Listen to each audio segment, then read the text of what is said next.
Media Cina memberitakan, sebenarnya semua orang tahu bahwa peluang timnas Tiongkok menang dalam pertandingan tandang melawan Indonesia sangat kecil. Semua juga sangat menyadari bahwa pertandingan melawan Bahrain kemungkinan besar akan menjadi pertandingan kehormatan setelah tersingkir. Namun meskipun demikian, begitu tiket pertandingan melawan Bahrain dibuka, tetap saja langsung terjual habis. Inilah wujud cinta besar para penggemar terhadap timnas Tiongkok. Semoga timnas Tiongkok masih bisa mempertahankan harapan hingga akhir. Media Cina lainnya memberitakan, jika timnas Tiongkok ingin meningkatkan performa di lini serang sampai batas tertentu, itu tergantung pada apakah Serginho bisa membangun chemistry dengan rekan-rekannya. Zhang Yuning dan Chou Yongjing kemungkinan besar akan menjadi starter, ditambah Wang Ximing dan Serginho sendiri. Berarti sebagian besar lini serang diisi oleh pemain Beijing Guan. Hanya saja absennya Lin Liangmin karena skorsing cukup disayangkan. Mereka seharusnya bisa memiliki chemistry, bukan? Media Cina lainnya memberitakan, timnas Tiongkok akan berkumpul di Shanghai besok untuk mempersiapkan dua laga penentuan kualifikasi Piala Dunia melawan Indonesia dan Bahrain. Pertandingan pertama melawan Indonesia akan berlangsung pada 5 Juni. Jadi persiapannya masih lebih dari 10 hari lagi. Apakah Ivan tidak sadar dengan kualitas latihannya sendiri? Saat pemusatan latihan musim dingin tahun ini, dia sudah menggelar satu sesi latihan, tetapi setelah para pemain kembali ke klub, performa mereka secara umum justru menurun. Kesalahan yang terus diulangi. Berita tersebut turut dikomentari oleh para fans Cina. Setelah kembali dari tim nasional, para pemain Shenhua seperti tidak tahu lagi cara bermain bola. Butuh 2 minggu pelatihan dari pelatih klub untuk membenahi mereka. Kalau tidak mengadakan pemusatan latihan, para petinggi atau atasan tidak tenang. Kalau melihat perbandingan di dalam tim Shenhua antara pemain yang saat ini jadi pemain timnas dan yang dulu pernah jadi pemain timnas selain Zhu Chenjie dan Jiang Shenlong, para pemain di lini tengah dan depan, siapa yang tidak terpilih justru makin berkembang. Siapa yang terpilih malah butuh beberapa bulan setelah kembali baru bisa kembali ke performa. Terlihat betapa buruknya latihan si pelatih pikun itu. Para pemain yang tidak dipanggil lagi ke timnas seperti dua tetua Xuan Ming, Li Ke, dan Go Tianyi malah makin hebat. Semoga di periode kali ini, Wang Haijian bisa naik level.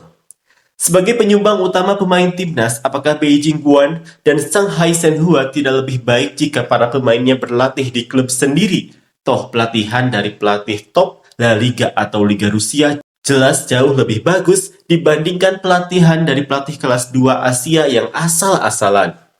Seharusnya ini bukan keputusan yang sepenuhnya ditentukan oleh Ivan.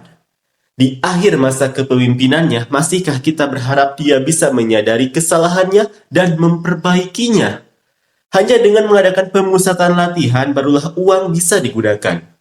Buatlah yang benar ya. Dengan susunan pemain seperti ini, siapapun yang datang tidak akan berguna. Jalani saja langkah demi langkah. Hanya dengan pemusatan latihan, bisa dapat lebih banyak uang. Semoga pemusatan latihan kali ini bisa membawa hasil yang berbeda karena para penggemar sudah menunggu terlalu lama. Media Cina lainnya memberitakan, timnas Tiongkok di kualifikasi Piala Dunia tandang melawan Indonesia tidak akan pulang sebelum menaklukkan musuh. Asosiasi Sepak Bola Tiongkok dan timnas harus yakin bahwa timnas pasti bisa lolos ke Piala Dunia kali ini. Tetapkan tekad, jangan takut menghadapi kesulitan, singkirkan segala rintangan dan raih kemenangan. Berita tersebut diikuti beberapa komentar fans Cina. Menang di pertandingan tandang melawan Indonesia, maka pertandingan kandang akan lebih mudah. Semangat timnas Tiongkok. Semangat terus, apalagi yang bisa aku bantu.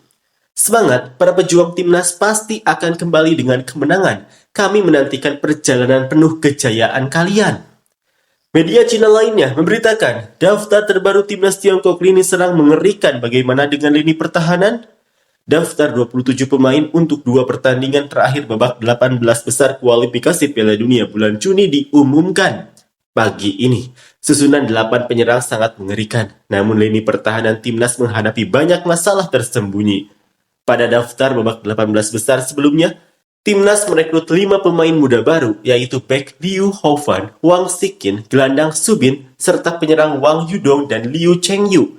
Namun Liu Houfan, Wang Shiqin dan Su Bin tidak masuk daftar babak 18 besar kali ini, melainkan kembali ke timnas U22 untuk ikut turnamen 4 negara di Yancheng. Pada daftar kali ini, Liu Chengyu dan Wang Shiqin kembali terpilih, menandakan mereka semakin dekat dengan debutnya di tim nasional. Dari sisi lain, persaingan posisi penyerang sangat ketat, sementara penggunaan pemain baru di lini belakang relatif berhati-hati, jadi mereka harus bersabar. Sorotan terbesar pada daftar kali ini adalah dua pemain baru, terutama penyerang Liu Roufan yang sebelumnya pernah dipanggil untuk tim seleksi timnas pada Piala Asia Timur. Ini adalah pertama kalinya dia masuk tim nasional utama Ivan Kovic. Musim ini, dia telah bermain 9 kali 6 kali starter untuk Shanghai SIPG dengan rata-rata 43 menit per pertandingan dan mencetak 2 gol. Pada usia 26 tahun, dia sedang dalam masa puncak karir dan mulai menunjukkan potensinya. Yang paling menarik perhatian adalah pemain naturalisasi Yang Mingyang yang menyelesaikan proses kewarganegaraan tepat sebelum pengumuman daftar tim. Musim ini, ia sudah bermain 12 kali, 10 starter untuk Chengdu Rongcheng dengan performa sangat bagus. Mencetak gol di putaran ke-11 dan ke-12 Liga secara beruntun. Posisi gelandang bertahan yang relatif lemah di timnas mungkin bisa terbantu dengan masuknya dia, sehingga menambah kekuatan instan tim.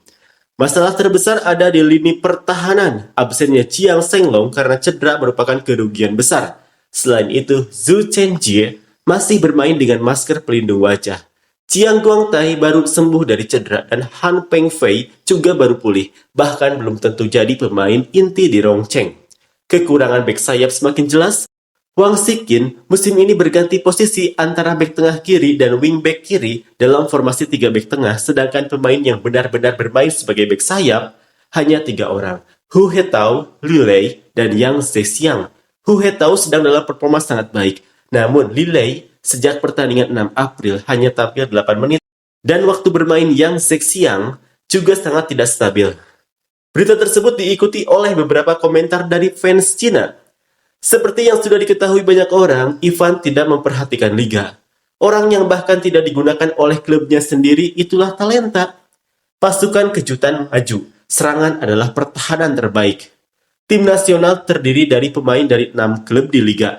Apakah klub-klub teratas di liga unggul karena pemain asing atau pemain lokal yang hebat? Apakah standar pemilihan pemain berdasarkan performa di liga?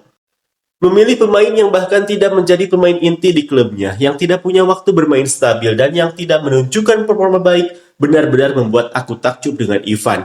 Mungkin Ivan memang benar-benar punya mata tajam untuk melihat bakat. Tidak membawa Li Yuanyi cukup mengejutkan, membawa Dalang juga sangat mengejutkan. Tim nasional tampaknya akan kembali tidak solid. Formasi 3-4-3 bertahan, seperti bertahan untuk melindungi semangka besar saja. Yang Zhexiang dan Han Pengfei jarang bermain di liga. Untuk posisi bek lebih baik memilih Yuan Chengmin saja. Huang Zhenyu tidak bisa bermain sebagai gelandang bertahan tunggal sudah terbukti terakhir kali, lebih baik diganti dengan Li Yuan. Kebanyakan adalah pemain cadangan dari berbagai klub. Banyak pemain sudah lama tidak bermain di pertandingan. Para pemain senior yang malas itu sangat menjebalkan. Kalau semua pemain yang dipilih adalah yang sedang dalam performa bagus, bagaimana kalau tiba-tiba lolos? Sepertinya Li Yuanyi punya konflik dengan dia ya. Penyerangnya terlalu banyak. Li Yuanyi tidak punya atribut menyerang, jadi tidak terpilih. Bagaimanapun timnas Tiongkok tak pernah bisa bertahan. Jadi di saat-saat terakhir, lakukan saja semua dengan sekuat tenaga. Sayang sekali, Li Shuai bek sayap terbaik tidak masuk.